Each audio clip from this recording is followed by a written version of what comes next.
Hello everyone, and welcome to today's deep dive. Today we're exploring one of the most powerful ideas in economics, the invisible hand from the book that carries its name.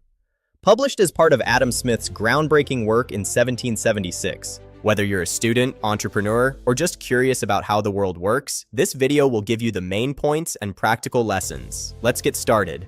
Adam Smith was a Scottish philosopher living during the dawn of the Enlightenment and the early Industrial Revolution. Britain was still influenced by mercantilism, the idea that governments should tightly control trade and hoard gold. Smith saw this as inefficient. He wrote The Wealth of Nations to challenge it. Smith argued that true national wealth comes from the productive power of ordinary people acting in their own self-interest. Point number 1, the division of labor dramatically increases productivity. Smith opens with a famous example of a pin factory. One worker might make only a handful of pins a day, but divide the tasks, and suddenly the same group can produce thousands. Specialization is the engine of progress. Point number 2, self-interest, not charity, is what feeds us every day. Smith's most famous line captures it perfectly. It is not from the benevolence of the butcher, the brewer, or the baker that we expect our dinner, but from their regard to their own interest. People don't wake up thinking, how can I make society better today? They wake up thinking about their own profits, wages, or needs. And that's okay, because the market channels that self-interest into something bigger.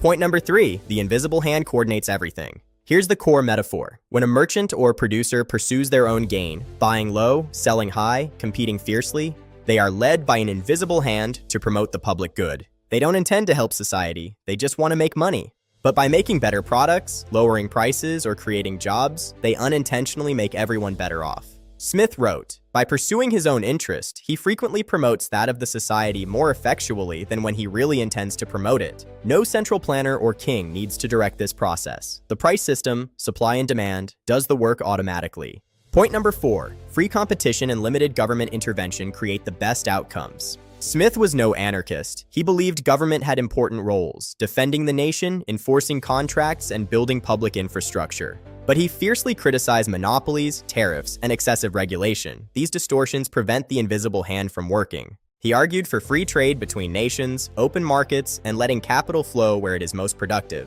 So what are the big lessons for us today? Over 250 years later. Lesson 1, trust the power of self-interest guided by competition. In a free market, greed isn't automatically good, but self-interest channeled through competition is. It drives innovation, efficiency, and lower prices. Think about how smartphones went from luxury items to everyday tools in just 2 decades. That didn't happen because companies suddenly became altruistic. It happened because profit-seeking firms competed relentlessly. Lesson 2, markets are smarter than central planners. Smith warned against the man of system who thinks he can arrange society like pieces on a chessboard. Real people have local knowledge, changing needs, and incentives that no government bureaucrat can fully grasp.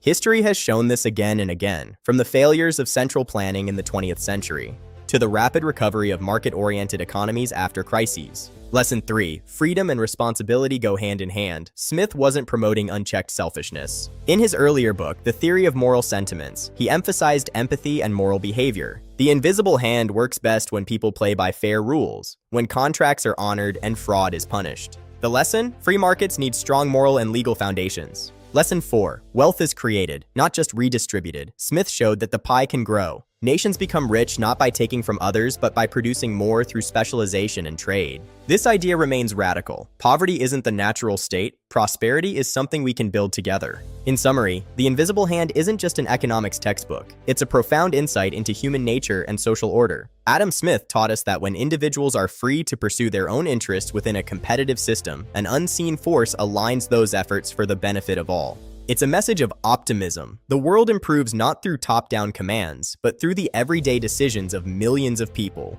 buying, selling, inventing, and working. So the next time you buy a product, start a business, or vote on economic policy, remember Smith's invisible hand. It's still at work today, guiding, coordinating, and lifting standards of living around the globe. Thanks for watching. If you enjoyed this summary, hit the like button, subscribe for more timeless ideas, and drop a comment. What's one way the invisible hand shows up in your daily life? I'll see you in the next video. Until then, keep thinking critically and keep your eyes on the invisible hand.